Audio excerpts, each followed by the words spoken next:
Okay, good morning. Today we're going to cover these applications. We will use demand, supply, elasticity, welfare analysis to analyze government intervention policy. We will start with price ceiling and then price floor and go on.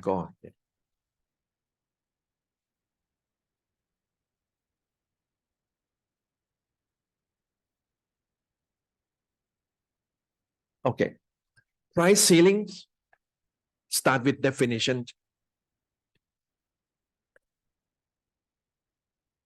Government may impose the maximum price that seller, the maximum price that seller can charge to the buyers. So when we read this definition, we have a sense that this policy aims to help buyers. Perhaps buyer complain to the government that this product, this service price is too high. It's hard for low to middle income families to afford the goods. Then let's say, if the government impose this as price ceiling law, so the seller cannot charge more than a certain level. So example that we will use here is rent control. Rent control. Suppose we look at market for apartment where landlords and tenants meet to rent rooms. Supply curve belongs to landlords, apartment owners. Demand curve belongs to students who want to have rooms. Okay. Without government intervention, free market, price per room per month, 8,000 baht. Let's say. Amount of the rooms buyers and seller trade, 5,000 rooms. That's this equilibrium. Okay.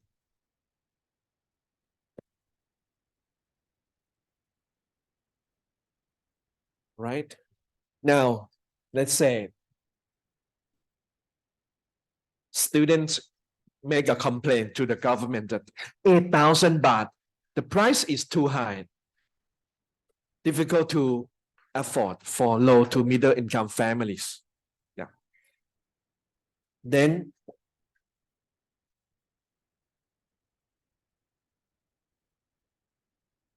let's say the government said, okay, we are going to help, we are going to impose the ceiling price, the maximum price that landlord can charge to you guys.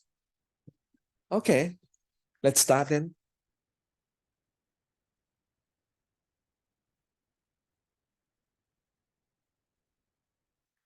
$10,000 ceiling price.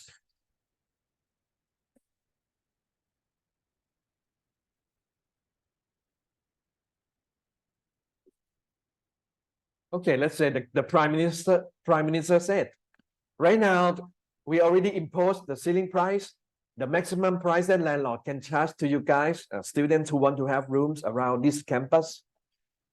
What do you say then? If you were student Thammasat Student Union, are you okay with this ceiling price of 10K? Yes or no? Start from you. 10K.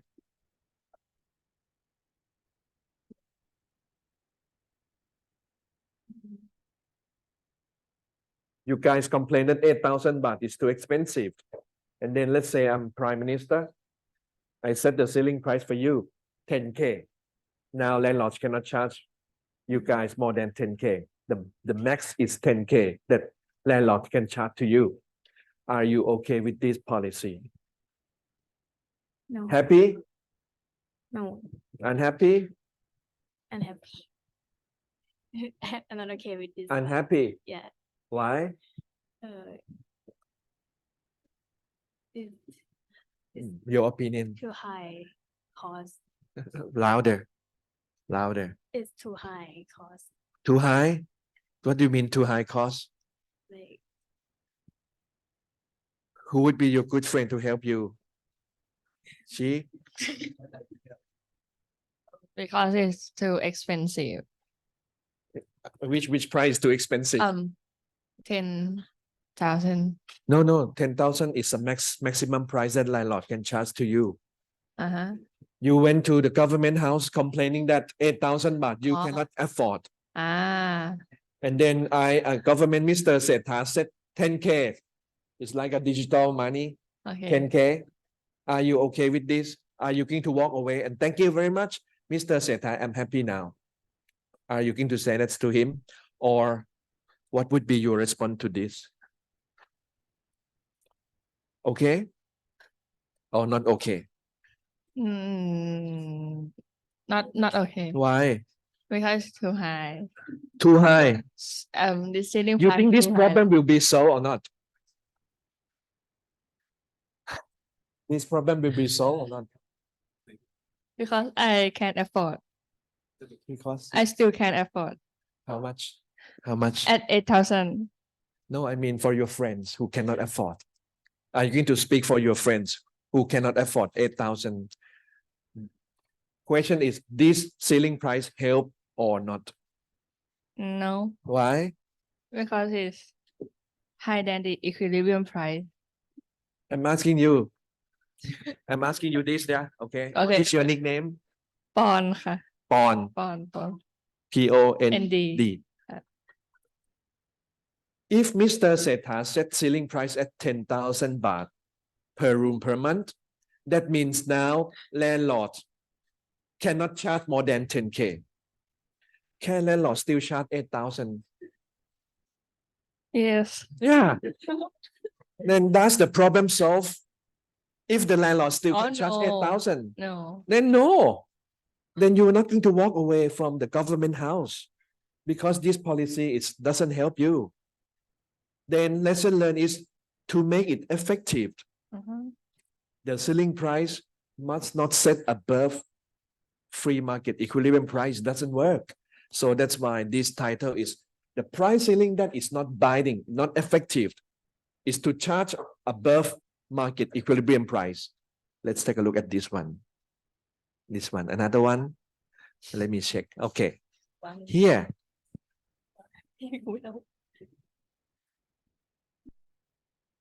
6,000 ceiling price.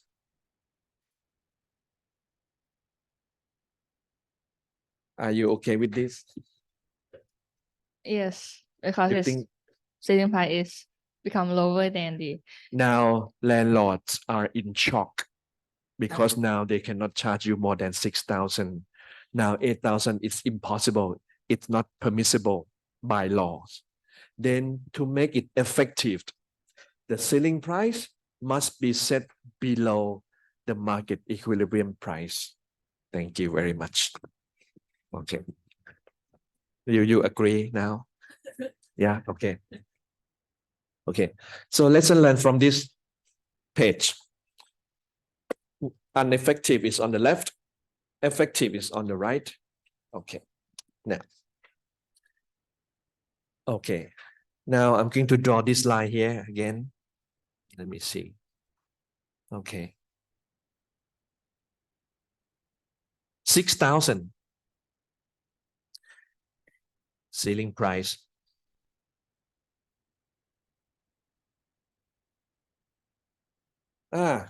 Think about like a ceiling, you cannot penetrate. Price cannot penetrate this ceiling. It's a max that allowed by laws.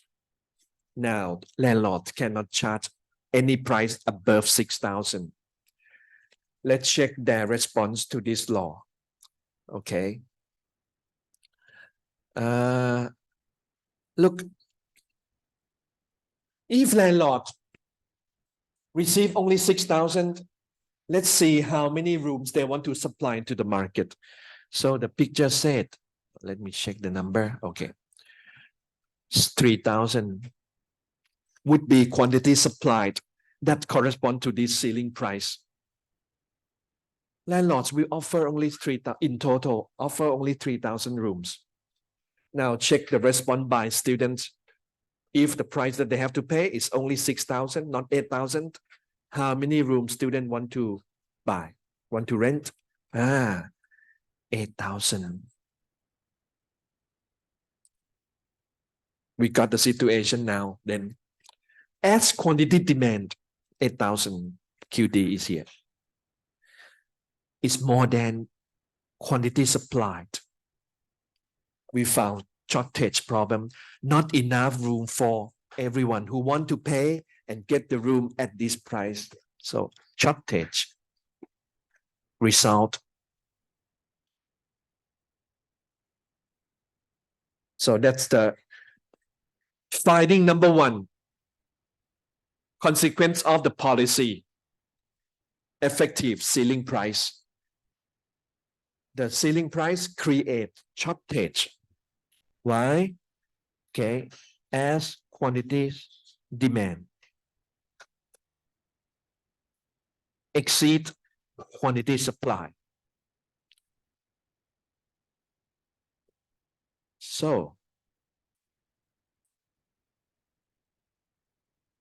check this out.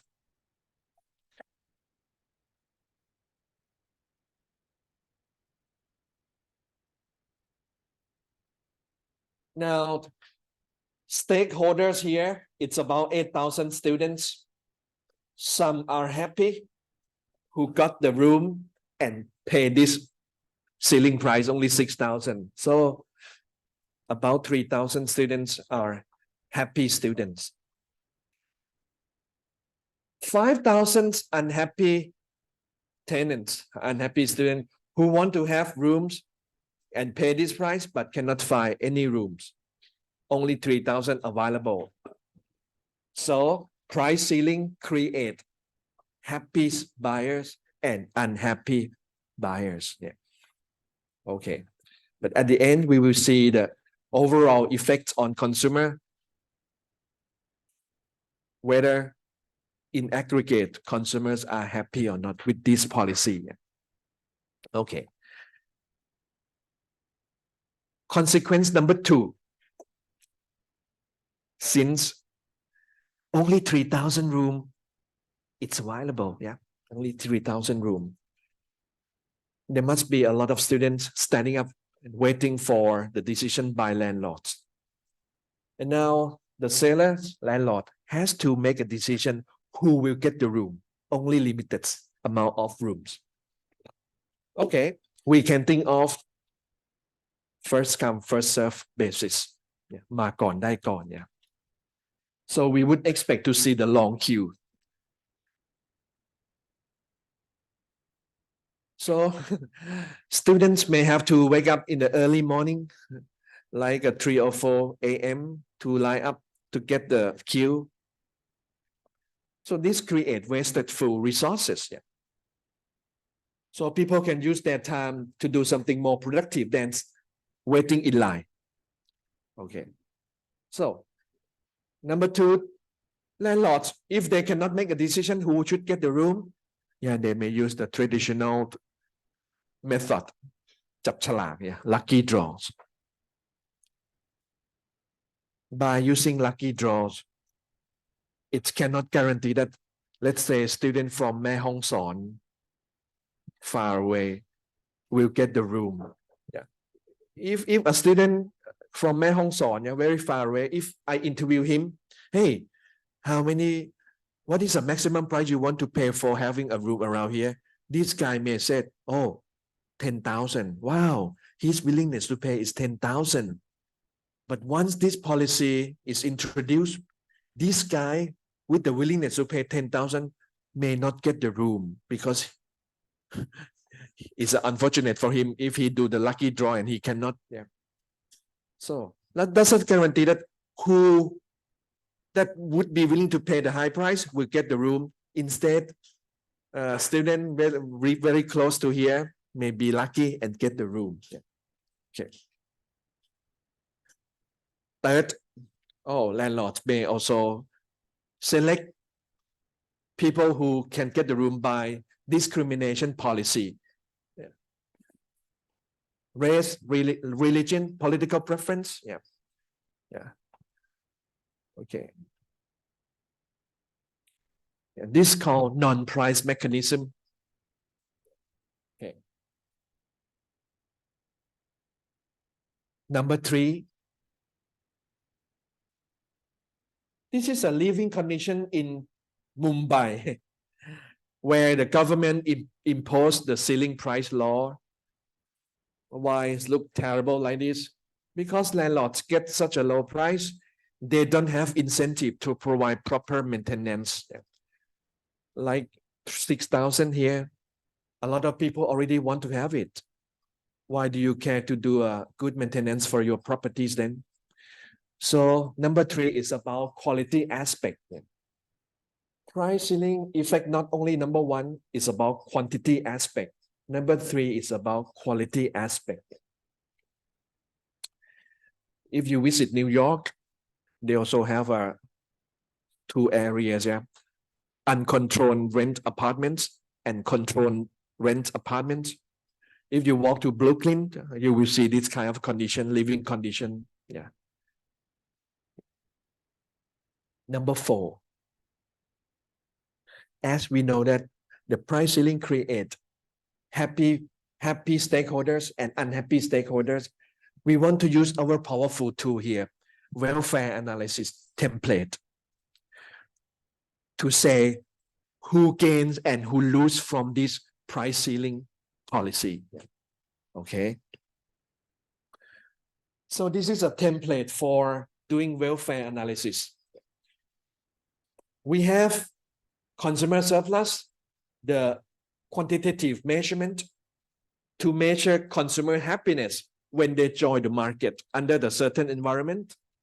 We have producer surplus, the quantitative measure to measure landlords' happiness under the price ceiling policy, under the free market environment.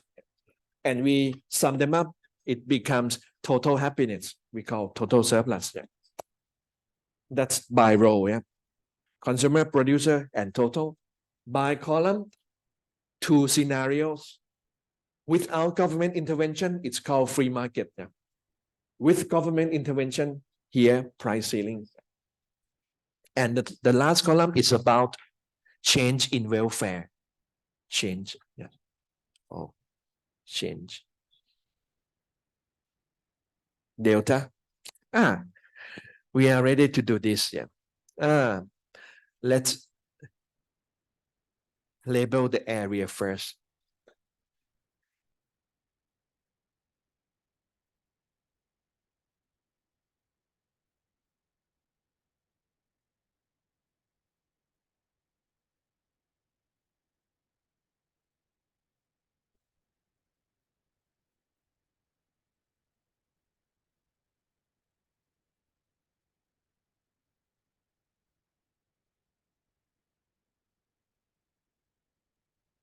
Okay.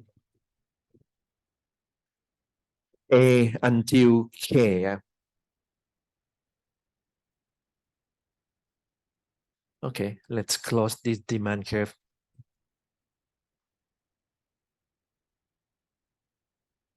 Let's do free market first. Yeah. Under the free market, what is the price? Free market. From the diagram, what is the price that people buy and sell? 8,000, yes. Okay.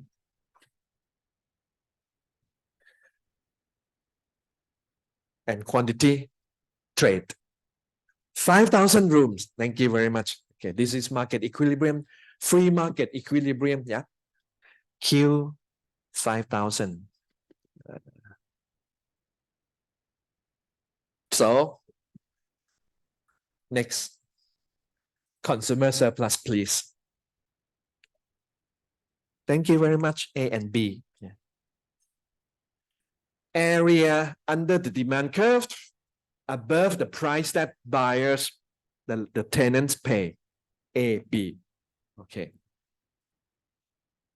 Welfare received by tenants under the free market. And you, producer surplus, C, D, and G. Yeah, thank you. Area above supply curve under the price that landlord received, 8,000, C, D, G.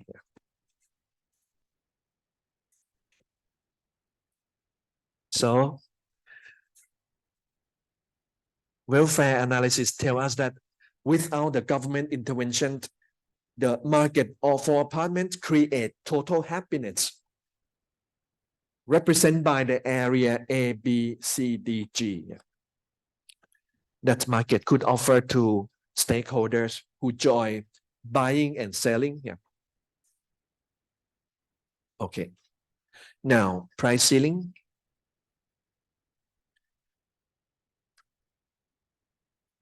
Move to this. Under this price ceiling, your question is quite easy. What is a ceiling price then? 6,000. Yes. 6,000. I just call PC. Yeah? PC. Price ceiling, 6,000.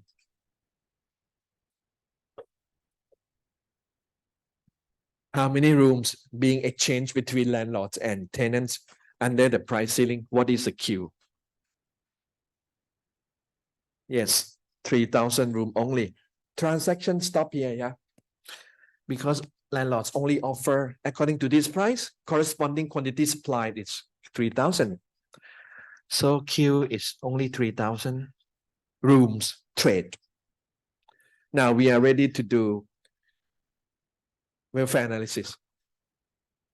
Consumer surplus, please, under the price ceiling policy. A,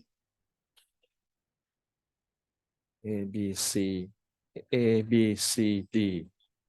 Do you want to have G too?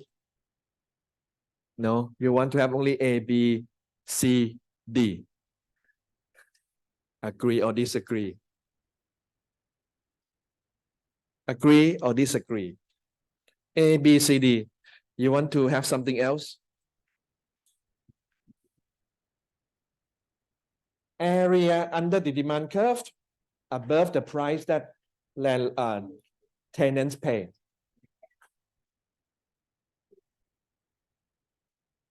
You want to add EF as well? A, B, C, D, E, F.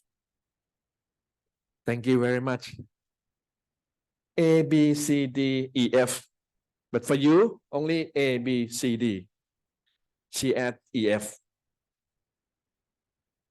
Any objection? Yeah, area under the demand curve above the price. Exactly. A, B, C, D, E, F. Yes. Do you agree? Area under the demand curve above the price. A, B, C, D, E, F. A and C. Why? How can you tell your classmate?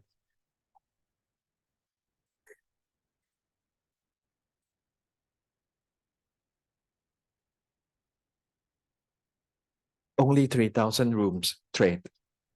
Transaction stop here. If 8,000 room trade, I agree with you totally. But now quantity trade stop here. So the cake is not this part, only this. Yeah? AC.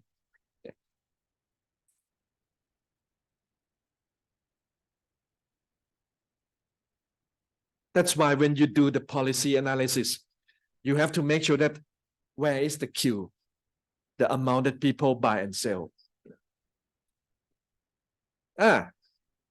We are in a good shape.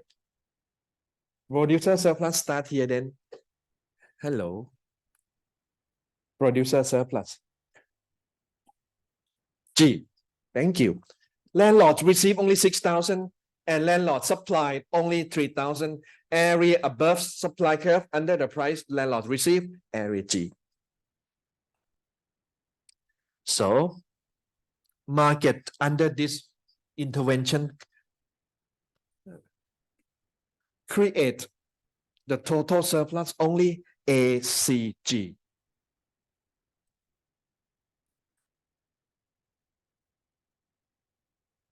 Now we are ready to see who gains and who lose from this policy by the third column. Just compare the cake received by each before and after. Okay, start with consumers. Now you can see plus C minus B. It's a change in consumer surplus.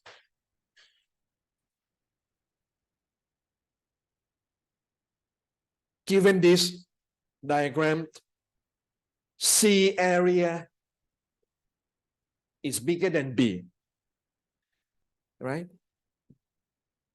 C area is bigger than B, agree? So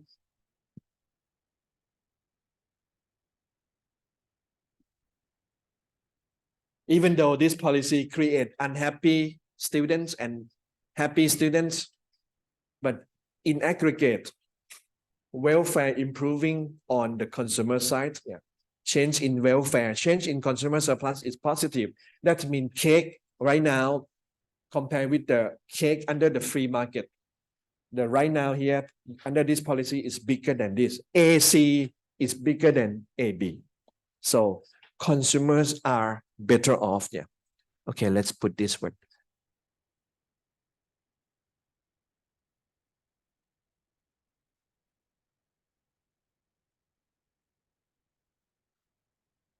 In general, yeah, this policy create welfare improving scenarios for students or tenants.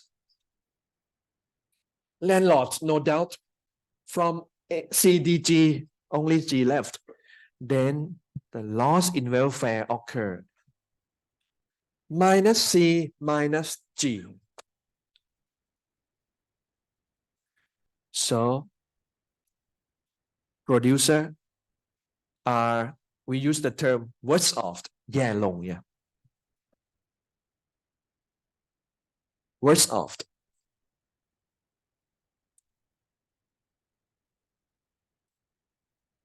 And if Mr. Setha asks, what is a general welfare, whether it's increased or decreased, we check the last column. This price ceiling policy create deadweight loss. Yeah. Now we see the missing letters here. BD. Yeah.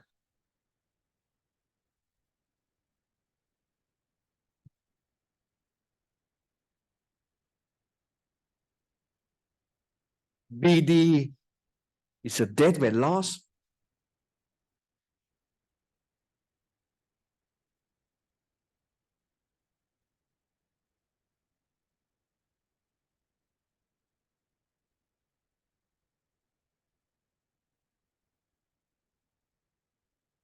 The deadweight loss result because the happiness gained by consumers it's too small compared to the suffering occur to the sellers, landlords. Yeah. Loss to the producer is too much compared to gains to the consumers. Consumer with S. Yeah.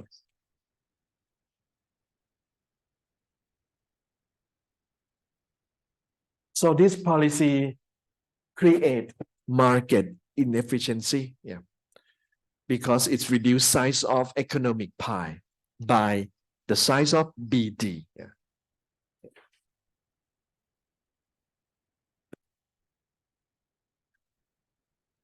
Yeah.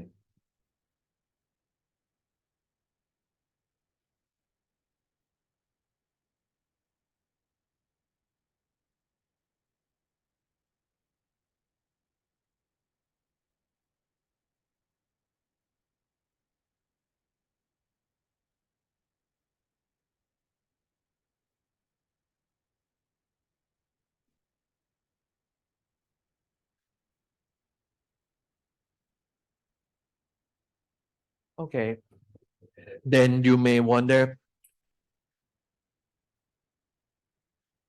do we want to recommend Mr. Setha Thavisin to implement this policy, even though it creates deadweight loss?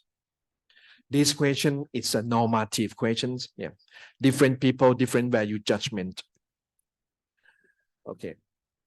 Now I put the picture of seesaw. Yeah, ไม้กระดกเนี่ย seesaw. When you study economics concerned about two E's. Yeah. Yeah. Even you study from the undergrad to PhD, we are working around these two E's. First E is efficiency that economists care about. Second E is equity, fairness, ความเท่าเทียม yeah. And some policy you have to try to see the balance between these two. If you were a policy maker, if you are in power, when you want to implement or impose policy, you think about the trade-off between these two. For the price ceiling policy, the seesaw would look like this. Yeah. Equity and efficiency. If the Prime Minister implement this policy, that means he faced a trade-off. He improved the quality of life by the consumers. Yeah. His priority put more weight on equity and less weight on efficiency. So equity here achieved with expense. Yeah. For the sake of equity, we have to pay the price. Yeah. Market will become inefficient. We have the deadweight loss. It's reduced size of economic pie. Yeah. So this is a trade-off that policymaker face. Yeah. All right. So if you ask me whether we should implement this policy, different policymaker, different judgment. But at least now we see the trade-off between these two E's here. Of course, if we don't implement this policy at all, yeah, we are in favor of efficiency more than equity. Yeah. All right. Finally, price ceiling create black market ตลาดมืดเนี่ย If someone really need to have rooms like in Amsterdam, very crowded, yeah, the amount of room is never enough for people who want to have the rooms in Amsterdam. Yeah. So for someone who really want to have rooms, he may be willing to pay the higher price in the black market. Yeah. Offer landlords more than if in this example, more than 3,000 or more than 6,000 baht to get the room. In Amsterdam, it's called key money. If you pay a certain price to the landlords give you the key. Yeah. Okay. It's an illegal practice. Okay. All right. That's a price ceiling. That the aim is to help buyers. And we already see the consequence from the policy. Now we take a look at the second applications. This policy now try to help sellers. And in our example here, sellers will be the market between farmers and middleman, พ่อค้าคนกลาง or households who buy rice. Let's go to market for paddle rice. ข้าวเปลือก market for paddle rice, which assumed to be perfectly competitive. Many farmers who produce and sell rice. Supply curve belongs to farmers. Demand curve belong to middleman or households, ครัวเรือน who purchase rice to consume under the free market. Price, let's say 6,000 baht per ton. Yeah. Market quantity 10 million tons per crop year. Okay. Yeah. And now a group of farmers, they wrote tractor to the government house asking Mr. Setha that they cannot live with this 6,000 baht per ton. Price is too low. Cost of living is too high. They asked Mr. Setha to do something with this. Okay. Then let's say a group of policy advisors recommend Mr. Setha to implement this price floor. What is this? Definition. Now, change the word maximum to minimum. Yeah. Legally, minimum price that farmers here must receive when they sell their rice. So Mr. Setha may say, okay, you guys don't worry. I will make sure that when you sell the rice, you get at least blah, blah, blah baht when you sell it. Oh, he implement the price ceiling laws. Yeah. Legally, yeah. So if household pay less than this, go to jail. Okay. All right, let's see.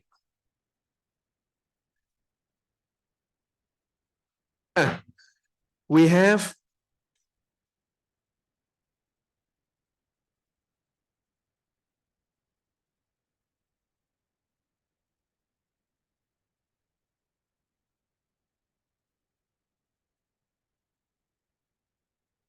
so now you become an expert already after we discuss about effective, ineffective policy.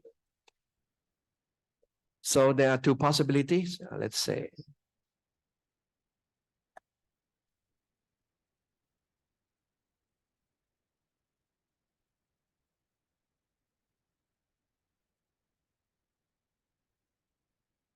okay, there are two possibilities that we want to take a look. If we impose the ceiling price below equilibrium price of 6,000, and if we implement this policy by setting the ceiling price as floor price above 6,000, which one is effective? This one. Yeah.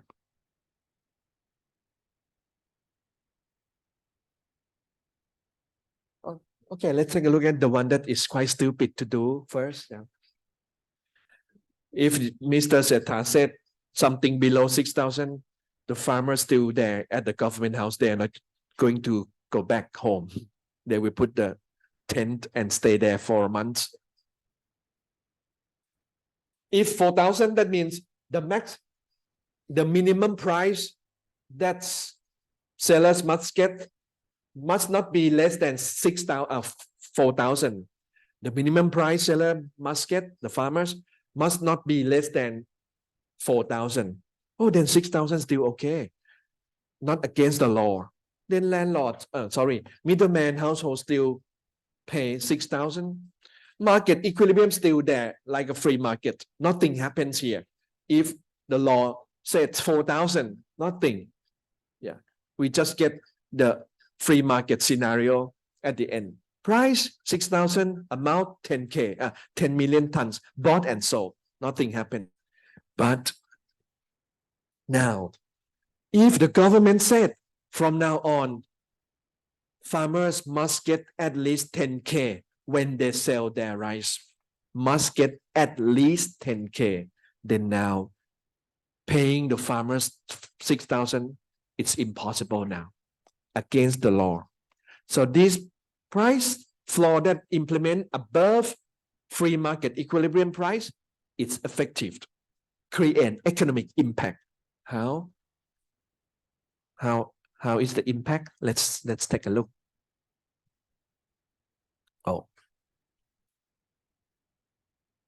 Oh, sorry, changed.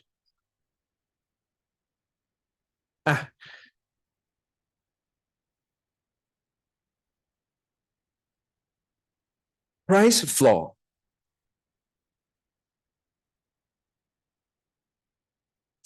10,000. We have two cases that we want to take a look. Case one first. Case one is about when farmers, they have no clue about whether if they produce the rice, are they going to manage to sell all rice that they produce? They don't know about actual amount that they are able to sell. How many people will buy? Let's take a look. Scenario one. Given this floor price 10K, check the response by farmers. If the farmer receive this, they want to produce this large. Okay, 20. Wow. They want to produce 20 million tons if they receive 10,000 baht per ton. Now check how about demand.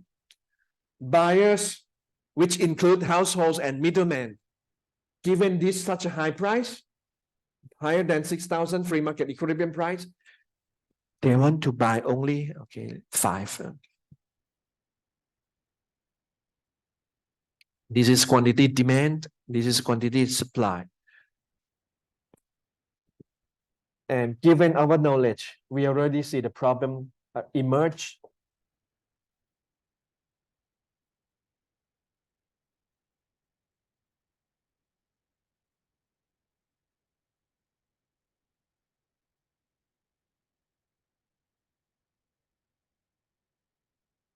Price ceiling, a price floor create surplus, unsold quantity of pedal rice. So large, 15 million tons left unsold. Farmers produce 20, market absorb only 5, 15 left unsold. Okay, only 5 bought and sold. Here, 15 left unsold.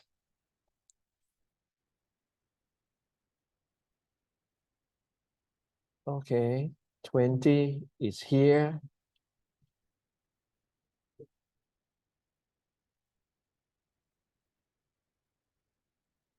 Unsold, 15.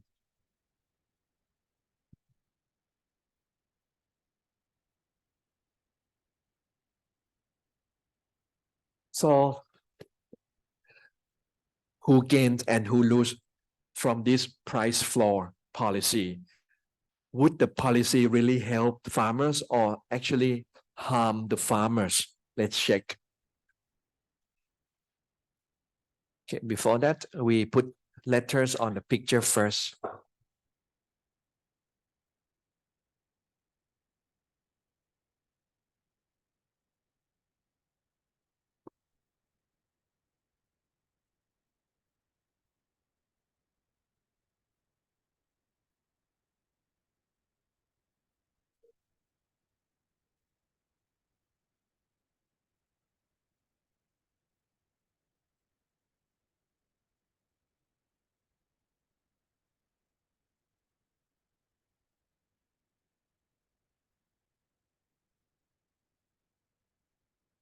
Okay.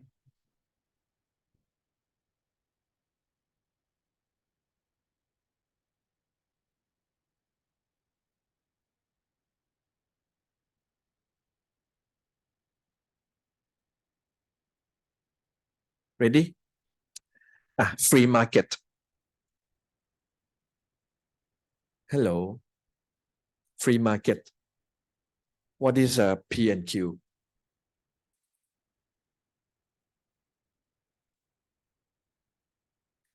Thank you. Q, 10 million. Thank you. Next. What is P and Q under price floor?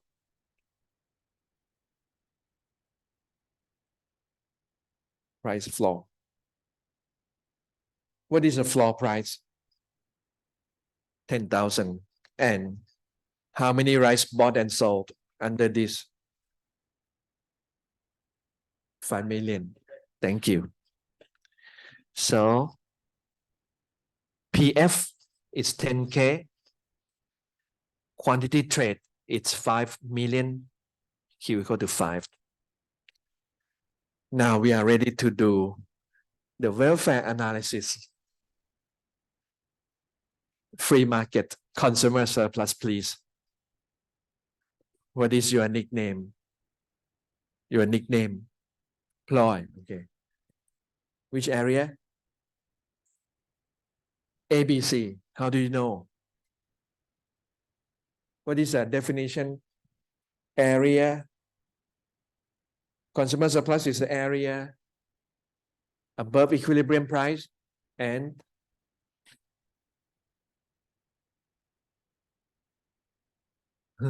if you say only area above equilibrium, I have until the sky. Yeah.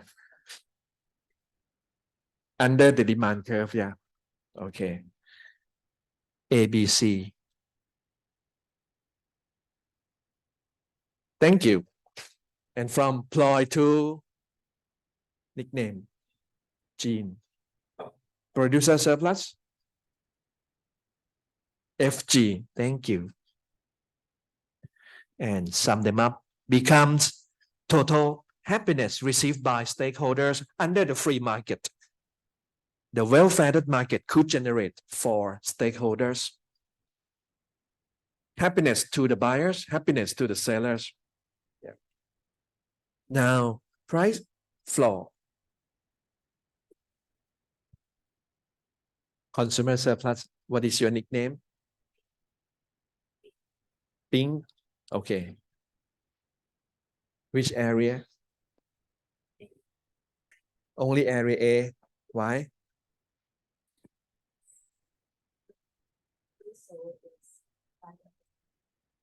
Quantity sold it's 5. What is the price that you pay? 10. Yeah, exactly.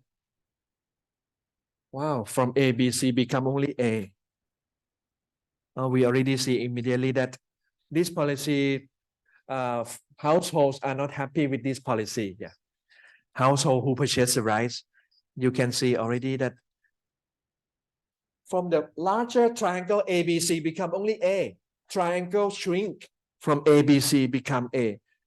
Consumers suffer from 2 aspects. They have to pay the higher price. First aspect. Second aspect, they can buy lower quantity. Under the free market, consumers are very, very happy to buy rice at 10, but now with this policy, they could only enjoy 5 million tons given the price floor here. So,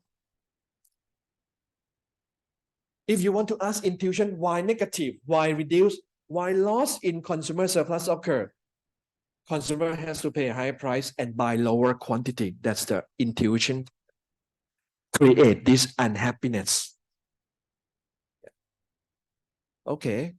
Now, from Ping to Shogun. Shogun, this question is quite tough, you know, this one. Producer surplus, you have to be careful. Which area you think? It's okay to make a mistake, this one. Which one? I give you a hint first, yeah. Farmers produce 20. Produce 20. They can manage to sell only 5. 15 million tons left unsold. Where are the 15 million tons left unsold? Behind their backyard, in the like a warehouse. Okay, producer surplus. Which area you think? BF, right? Area above supply curve, under the price that farmer receive exactly, and they can sell only 5. Then BF is correct.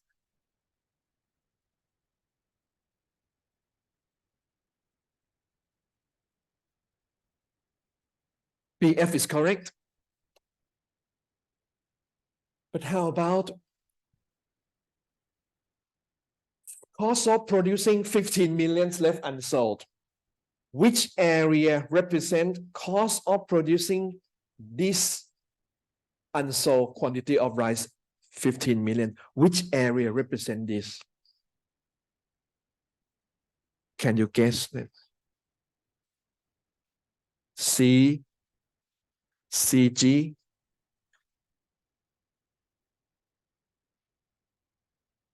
CG, and that's it. You think so? Okay. Who is your good friend? I want to ask your good friend's opinion, whether your good friend agree with you. Cost of producing 15 million tons of rice represented by which area? Who is your good friend? You? What is your nickname? Third. Third? Okay, third. Area. CGHI. Wow. A beautiful triangle. CGHI. Oh, not because you didn't include K, so it's not triangle. CGHI. Okay. Why? Because it is the range that cannot sell. The range that they cannot sell is from 5 to 20. That's purple, that's pink. That amount. Oh, you have some idea?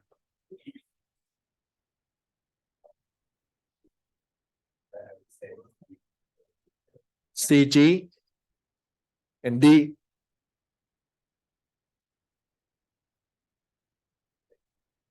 Okay.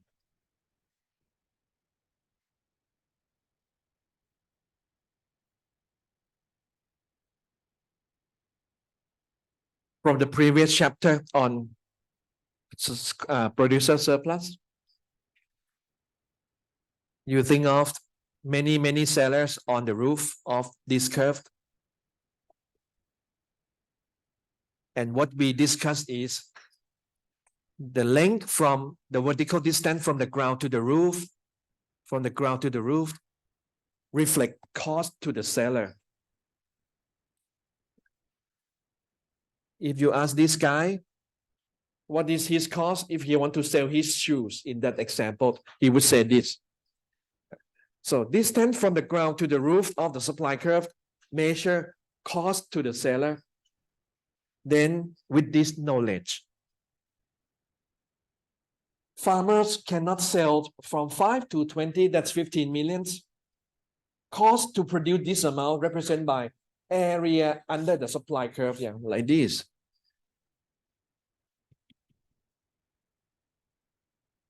So for every tons of rice, the length from the ground to the roof add up, become cost of producing 15 million tons left unsold. So, sorry farmers, your surplus is not only B plus F, you also have to take into account the cost that you use to produce 15 million tons left unsold as well. So minus what? H, I, and E. H, I, and E.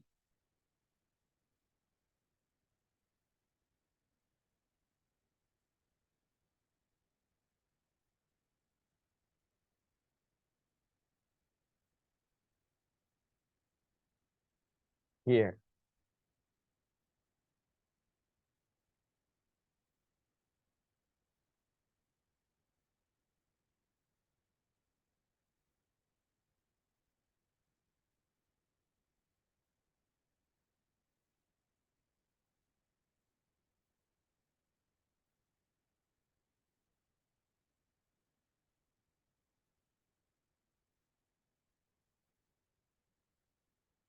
So if we simplify this to check change in producer surplus, we would get, be careful here, yeah.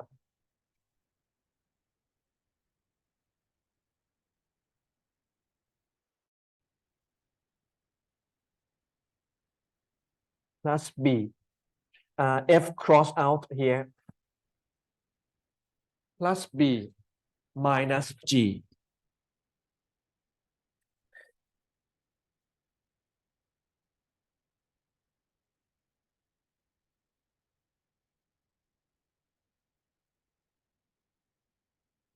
B stay. G disappear. And then minus cost of producing unsold rice, HIE.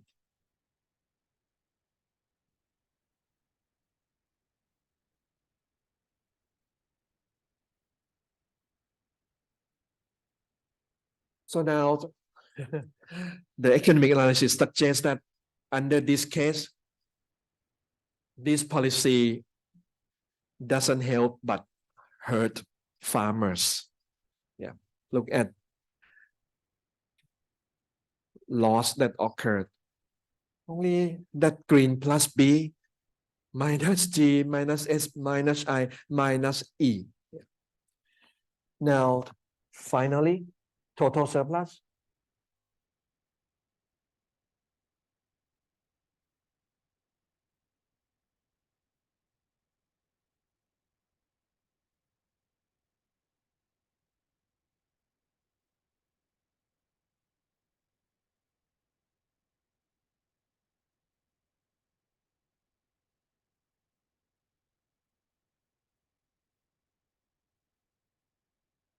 We just sum under price floor, we just sum consumer surplus, producer surplus together.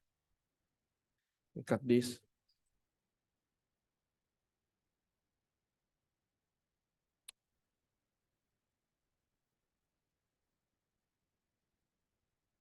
Okay, producer surplus by the definition is this part, yeah, BF. But as we already have to acknowledge the cost of producing that 15 million left, and so we have to minus this part too. Yeah.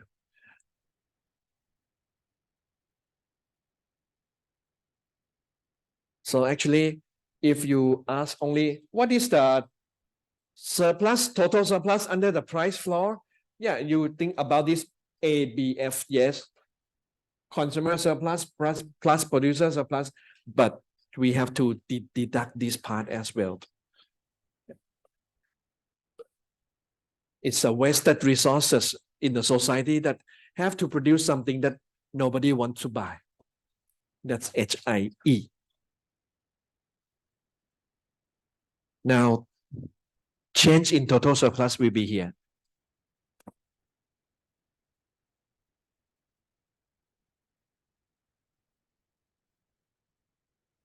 In the exam, if you have to do this kind of welfare analysis, if you want to find the deadweight loss here, working vertically, horizontally must give the same answer. Yeah, if different, something wrong. Yeah. So you can find change in total surplus, just new minus O, or you just sum this together, because we know this definition that change in total surplus come from this calculation. Change in total happiness come from change in consumer happiness plus change in producer happiness. We got change in CS, change in PS, we sum them up, become change in TS.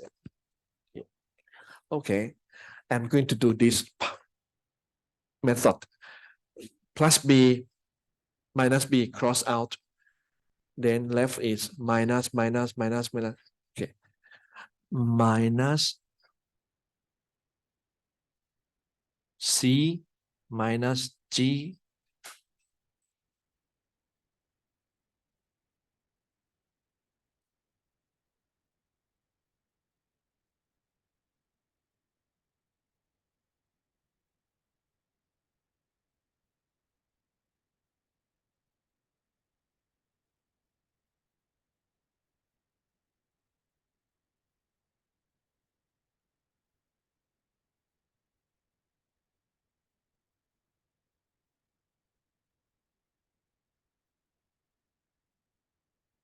So we have traditional deadweight loss, the yellow part. Oh, minus, sorry.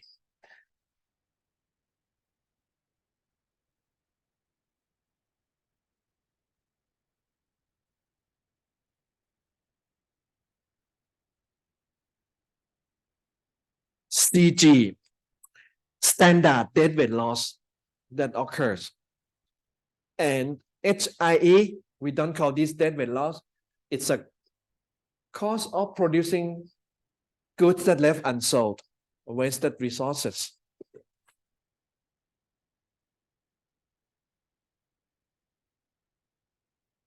So this policy create not only deadweight loss, CG, but also create wasted resources of 15 million tons left unsold, waiting to be rotten if farmers didn't take good care of this, with humidity, this and that. Okay. Seems that this case one, this policy only bring unhappiness.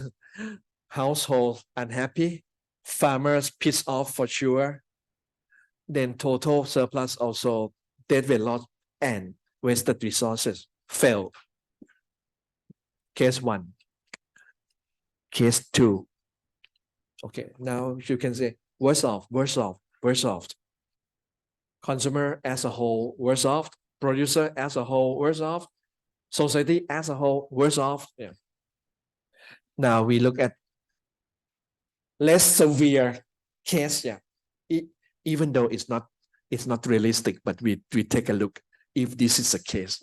Case two is unrealistic, but we take a look if this is a case, what would happen to the welfare? Let's say farmers, they have a crystal ball to know that when they receive, when this policy is implemented, 10,000 baht per ton, they know that they will be able to sell only 5, and then they produce that amount only. They don't produce 20 like above. Okay. Then the analysis, with the different letters, you cannot compare with above, because above I use different letters here. Okay. Let's work on this.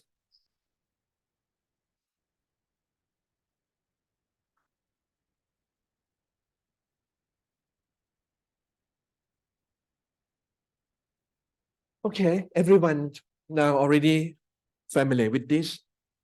Free market, CS is ABC, producer surplus, EF, total, sum them up. Job done. Another free market. Now, this case too, we said farmer produce only 5, the exact amount that consumer want to buy. Then Q equal to 5. Consumer surplus remain the same. A. ABC become A. So consumers are worse off. Households are not happy about this policy anyway. Doesn't matter whether case 1 or case 2, create loss in consumer surplus. Loss because higher price and lower quantity that they can enjoy. Yeah. Producer surplus. Now farmers produce only 5. Then producer surplus would be this B and E. Yeah.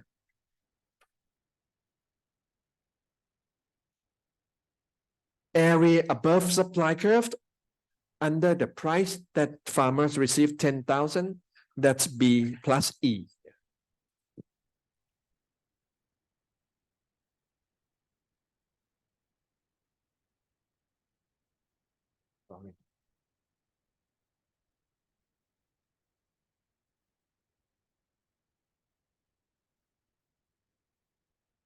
Then you can new minus O.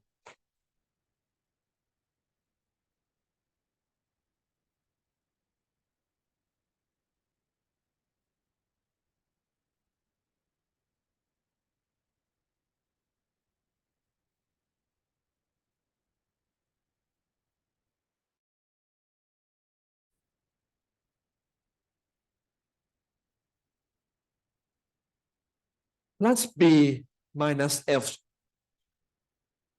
when B is greater than F, gains in producer surplus occur.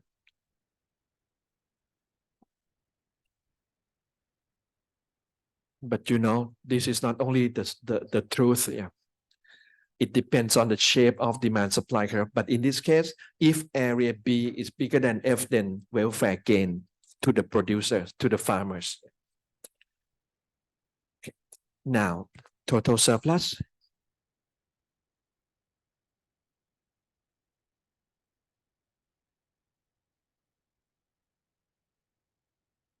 Case 2, deadweight loss reduced to only standard 1. Yeah, you can see already.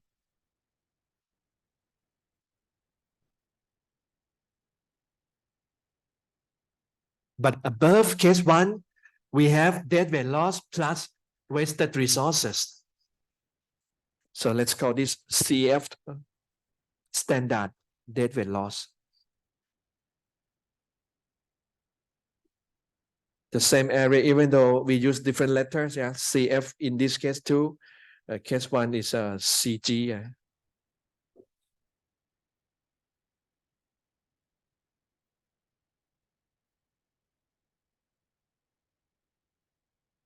Okay.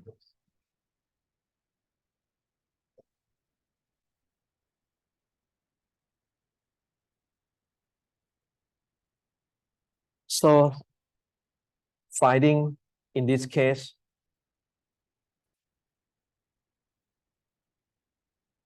buyers are worse off.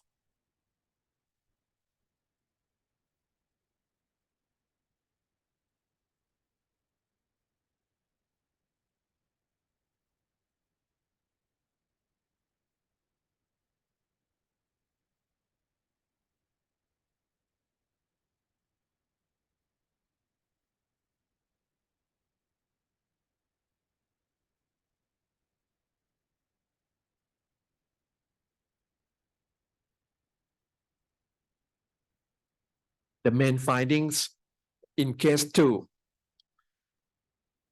households are worse off. Same conclusion like above. But second one, case 2, sellers are better off. But for case 1, worse off. Case 3, case 2 here, price ceiling, price floor create deadweight loss. No wasted resources, since farmers produce only 5, not 20. Now,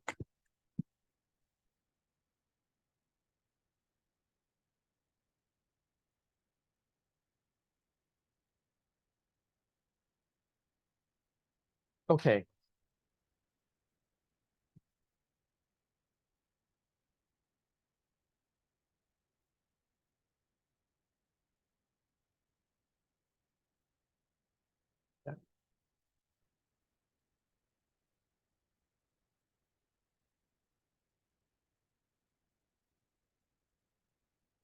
Okay, the last one on this farmer story.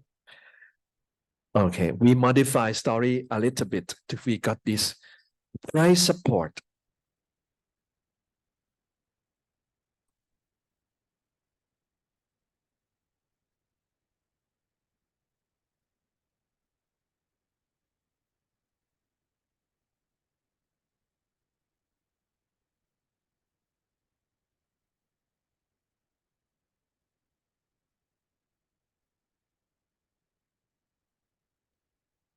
Okay. Before the election, let's say this political party give the political promise to the farmers that once, if they are elected and be in the office, they will make sure that farmers received 10,000 baht per ton. This is not price for, yeah, not by law, yeah. It's just a political promise. No need to put this into the law like a porabo. No. Let's say Thai Rak Thai, Pheu Thai promise this. Once they become government, they will make sure that when farmers sell rice, farmer would receive 10,000 baht per ton per right. And farmer said, hey, Mr. Setha, if we don't get this, if we produce and nobody buy, what you going to do for us? Mr. Setha said, okay, government will buy it. Okay. With the leftover or unsold rice that market doesn't want to buy, the government will take care of this amount.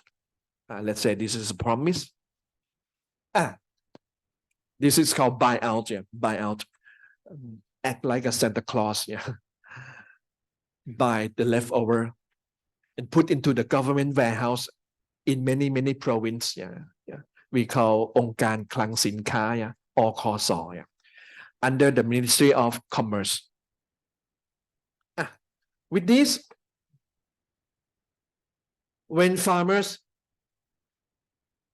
learn that they will get 10K when they sell, incentive suggests that they will want to produce this large 20 as we discussed. And with the buyer's incentive, if they have to pay 10,000 baht, household only want to buy 5.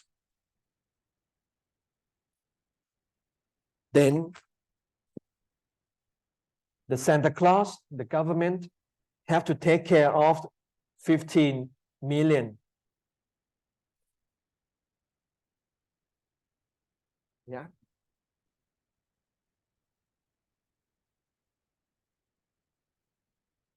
Okay. Now we see this policy is like this. Actually, with this price 10,000, buyers want to buy only 5. And beyond this amount, 15 million, government take care of this amount. What government did is government create artificial demand.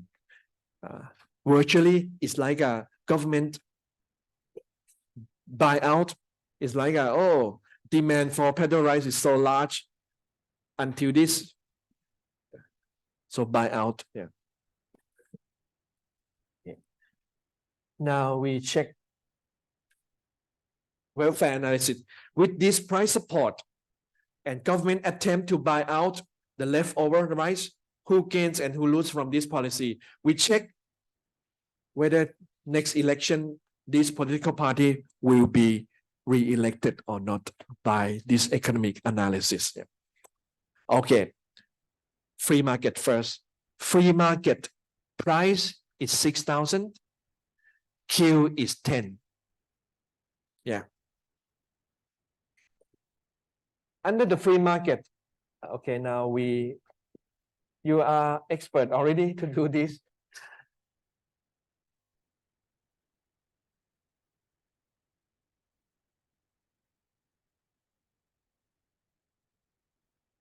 Okay, ABC is consumer surplus, EF producer surplus, and total surplus, sum them up. Yeah. Government, be careful. Here we have government involved in buying and selling. Come to the market, act as a Santa Claus, yeah, artificial buyers. But right now, under the free market, no involvement yet. Yeah, nothing here. Now, price support.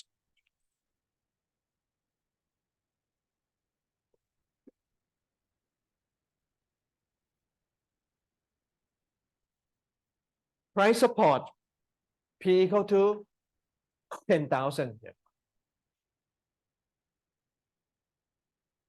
10,000. Q bought and sold. Now you can write 20. 5 by households, 15 by GOVT, government.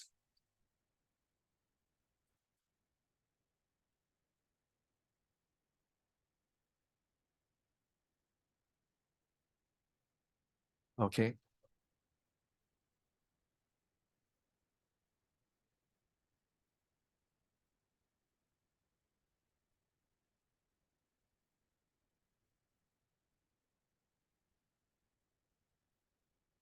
You are doing e-commerce business on 1010. You can do it during the break. I'm going to have a break soon. You also buying something? Your friend?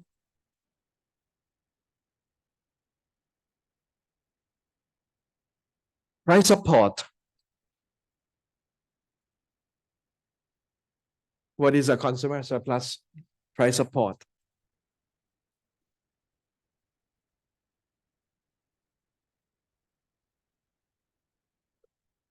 BC price support. BC, ABC, ABC. Agree? Price support.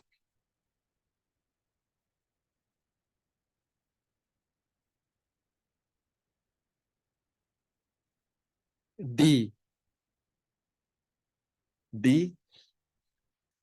You, ABC, and you, only D.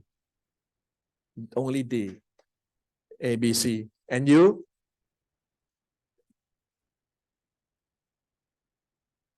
Price support, consumer surplus. Which one? Which area?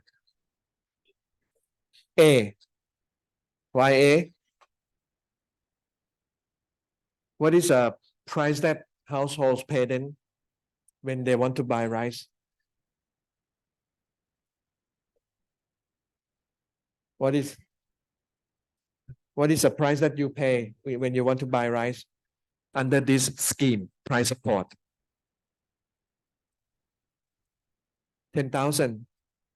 What is a Q then? Quantity? Household buy 20? Household buy only 5?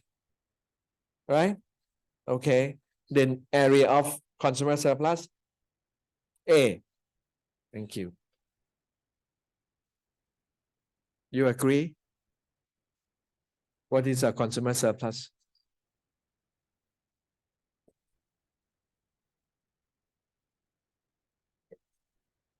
A, B, C, D, A, and A. Why A?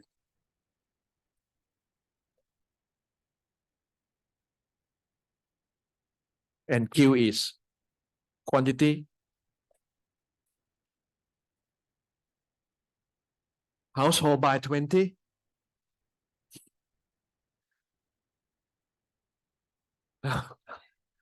Household buy 5? How about another 15 then? Who will buy 15 million then?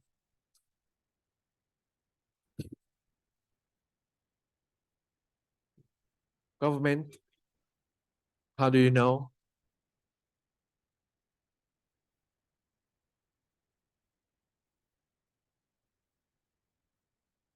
Consumer surplus.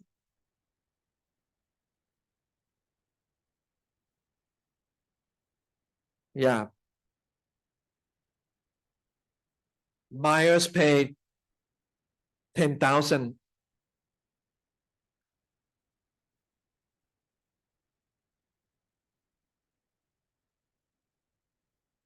And buyers buy only 5. Consumer surplus under the price support. It's area A.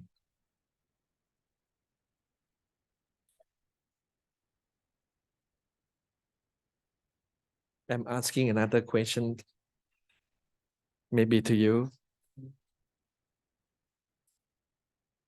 If I'm a farmer and you offer me 8,000 baht, you offer me 8,000 baht to sell rice to you.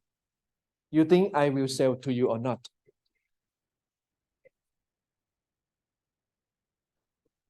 You are a buyer and a farmer. You said to me that, hey, Mr. Ton, I want to buy 1 ton from you. Can I give you 8,000? You think I will agree or not? I will sell it to you. Why?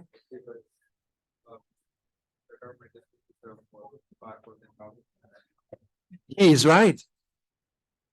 If he give me 8,000, I'm not going to sell to him. I would say that for what? I sell to government, I get 10K. Why I have to sell to you?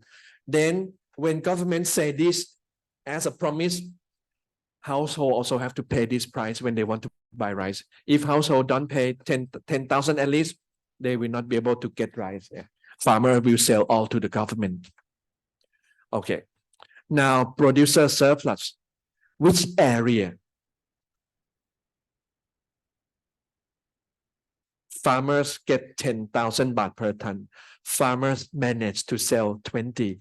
They produce 20 and they sell 25 to the household, 15 to the government. Which area? Everyone. Which one?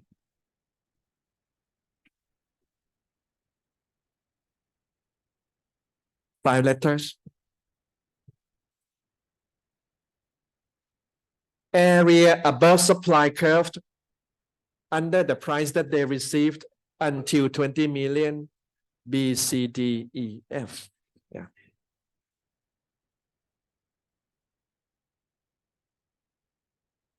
And now, okay. Now you can see that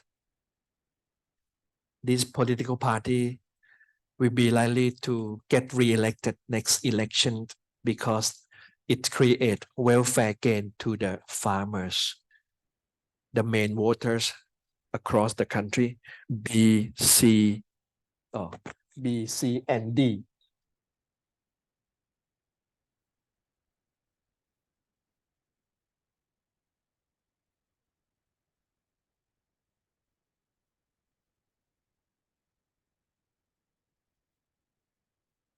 Yeah.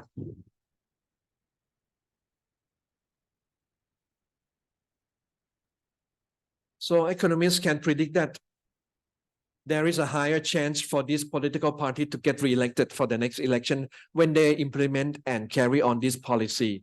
Once they become the government, it's please the voters by create gain in producer surplus BCD. Yeah, BCD. This part, yeah. Now we come to the government. Government has to find government budget to buy 15 million tons. That's quantity that government has to take care of.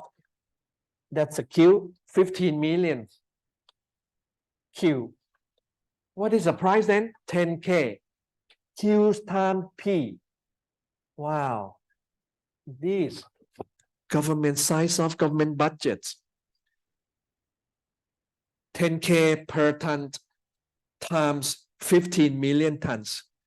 CDF HIJ. Government pay this.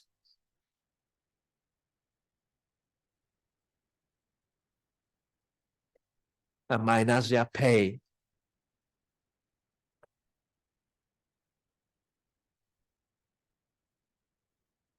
And this actually is a money, it's not money that belongs to Mr. Setha. It's a money that belongs to taxpayer. Yeah. So this policy create welfare gains to the farmers at the expense of general taxpayer here. Use this money to finance this policy. Yeah. Like they're going to use some money from the future to finance that digital wallet. Yeah.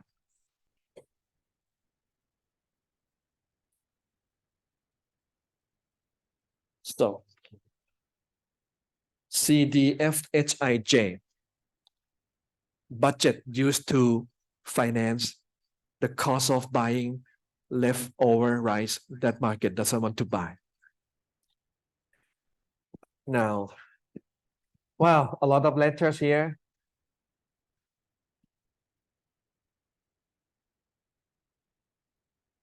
Okay, let's figure out what would be this.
Okay, we got the standard deadweight loss, the triangle CF plus HIJ.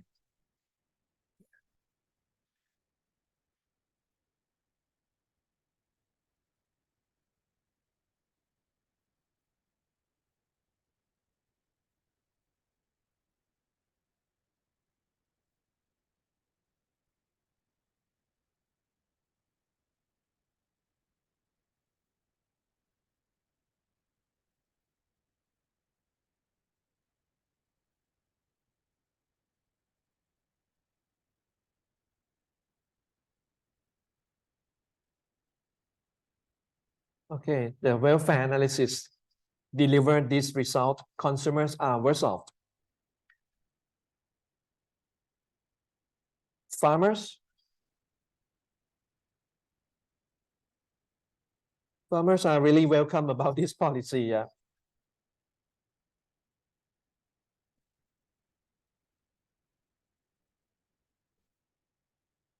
They enjoy the extra surplus BCD. Yeah. Free market give only EF, but this policy add up another part, DEF. So the triangle EF become larger, BCD, EF.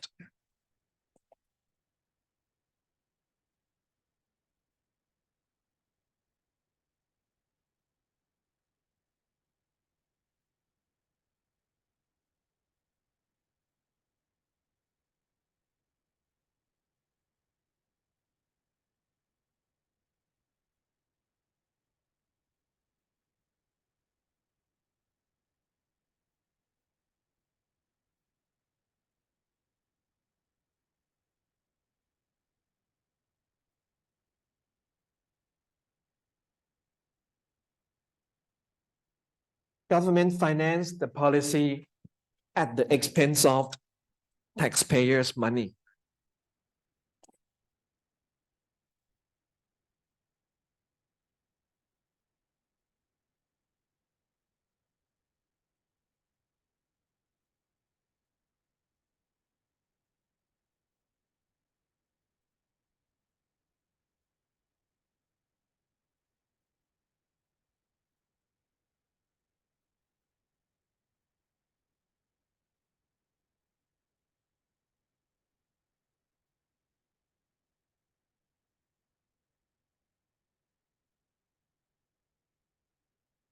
And finally, this policy price support creates market inefficiency represented by the deadweight loss. Yeah.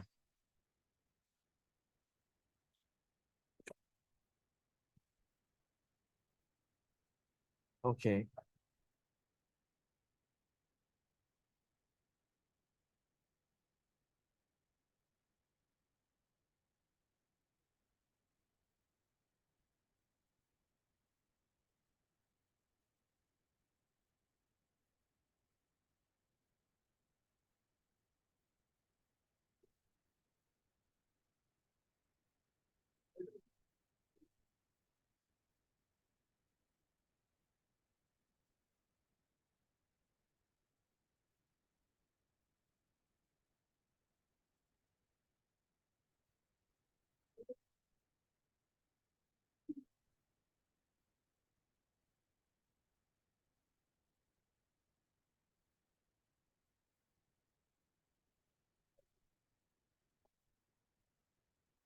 So,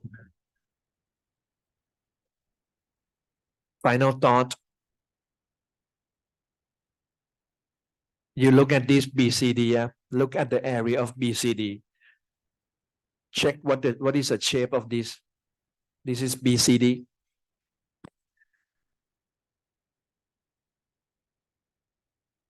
I use this picture. This is an extra cake that farmers received under this price support.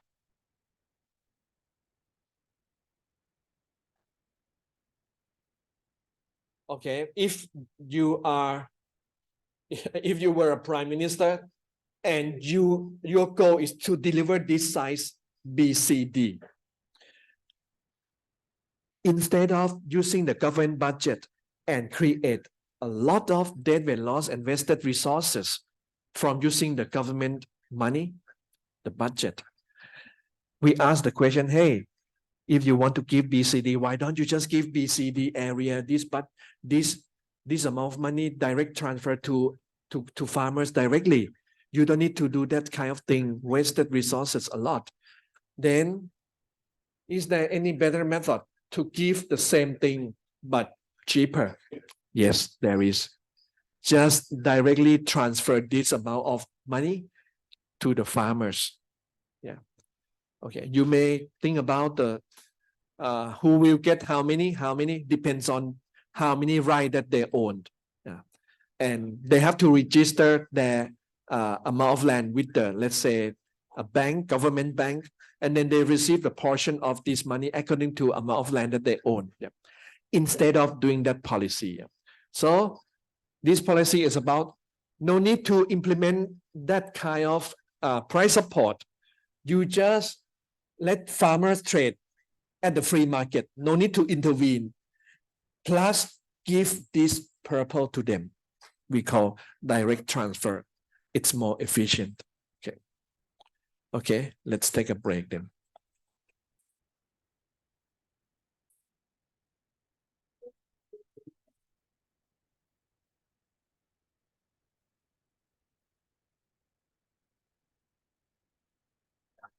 Yeah.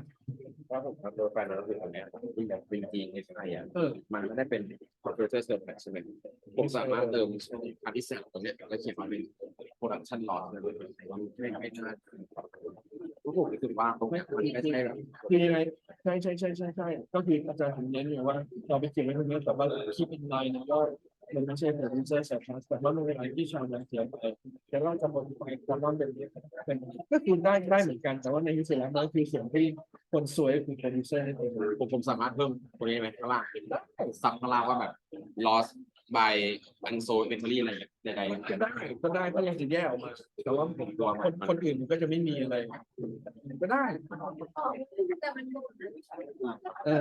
ไม่ถึงว่าเด็ดเป็นแบบนี้ใหม่ได้ไม่เป็นร้อยผมไม่เข้าใจว่าเป็นร้อยคือว่า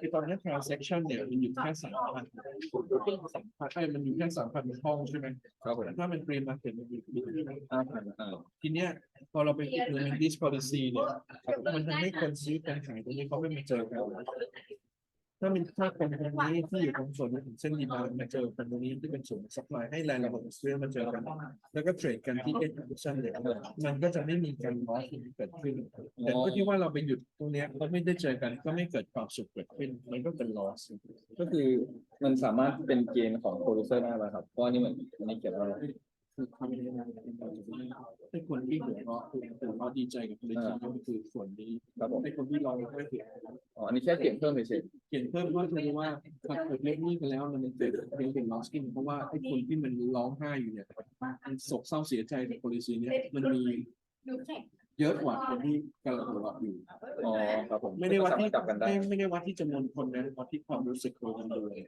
เข้าใจเหมือนมิดเทอมของอะไรหมายถึงว่าในมิดเทอมอาจารย์จะออกเรื่องของ government ไปด้วยผมไม่เรียนต้องเป็นไหนในประมาณ3 ข้อสุดท้ายว่ามีแบบว่าสเต็ปเรื่องนี้ว่าใครจะได้มาที่พูดเรื่อง restriction นี่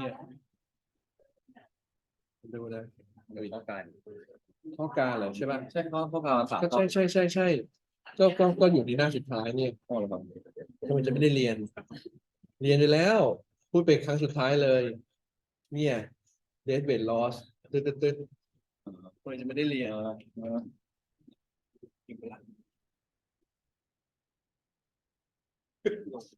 นี่ไงดูรูปอีกนี่เห็นแล้วไม่ได้เรียนได้ไง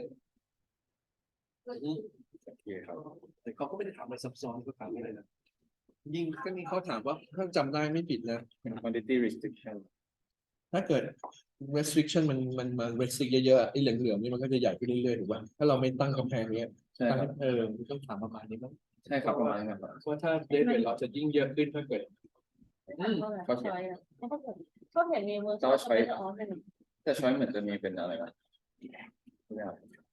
พวกอันเนี้ย เนี่ยก็มีหมดเนี่ยไม่ต้อง โอเค